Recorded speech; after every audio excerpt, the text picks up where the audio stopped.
Michelle is going to read the statement on behalf of the Russell family. We prepared a statement, and I just want to read it here. It says, "Our family is deeply grieving the loss of our loved one, Tim. Tim was a man of faith and a kind-hearted man with generous spirit. He was not a violent man, and he didn't own a gun. Those who knew him know that he was not carrying a weapon at any time during this ordeal. On behalf of the Russell family, we would like to extend our deepest sympathies to Miss Melissa Williams' family and loved ones. Miss Williams and her family are in our thoughts and prayers. We wish them peace and strength during this difficult time. The family is struggling to get answers to what really happened. We know that Tim was being chased by the police, but we don't know the details of the chase. Right now, we know that Tim was unarmed and that he was executed by the police. We also know that Tim didn't deserve to be killed. We believe that the police used excessive force. Tim and Melissa could have been taken into custody without being killed. The police chose to fire 137 rounds into a car with 2 unarmed people in it, and that cannot be justified. This tragedy must be fully investigated by the federal law enforcement. The FBI and the Justice Department must be involved. We are still waiting for information which will allow us to know that justice is being served. While the family doesn't really know or understand what happened, the story being told by the Patrolmen's Union does not make sense to any of us. Our brother was a Christian, and we know that he would never shoot at a police officer. He did not have a gun. That is totally out of character for him. The story the Patrolmen's Union is telling about the gun makes no sense to us. The family is asking that people of all faiths, our fellow Christians, please pray for our family.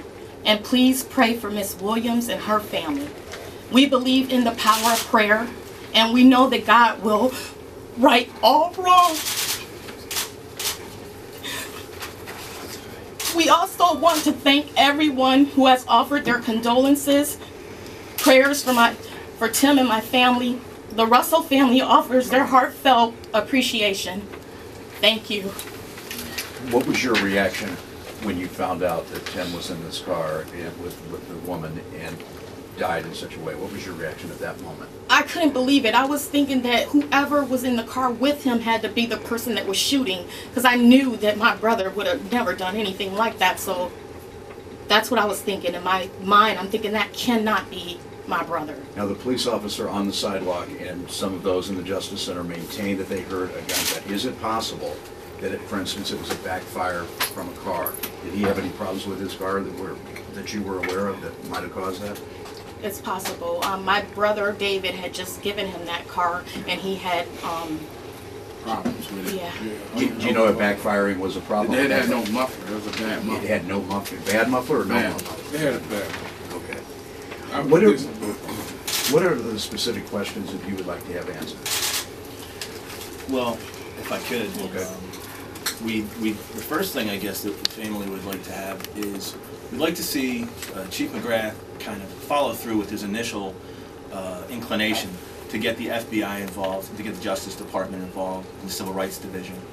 I mean, this is a situation where it would, I think, benefit not just the family and not just the citizens of Cleveland, but it would actually benefit the police to get an outside federal investigation going along with the local authorities. This is not a situation where the city of East Cleveland should be taking the lead. They are woefully underfunded. That department has had a history of problems and troubles, and it isn't going to serve anyone's purpose for the city of East Cleveland to conduct this investigation when we've got the FBI and the Justice Department to come up with answers in terms of just how did this happen.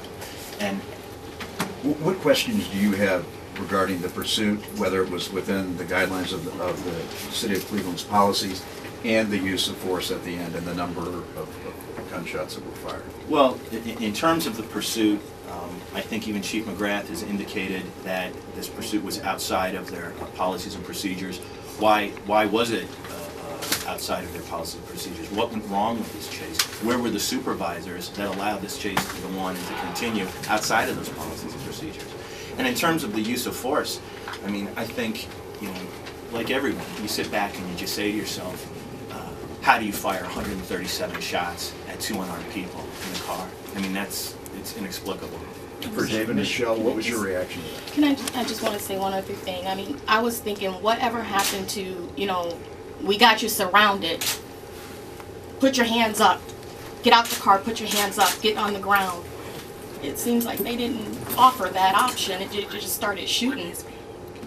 Michelle, did you know Melissa? Did anyone in No, your family we didn't know know her family. Do you all think that race played a factor in the shooting? I was earlier today. I was at the City Hall press conference, and I think someone asked from the press what the racial composition of the 13 shooters.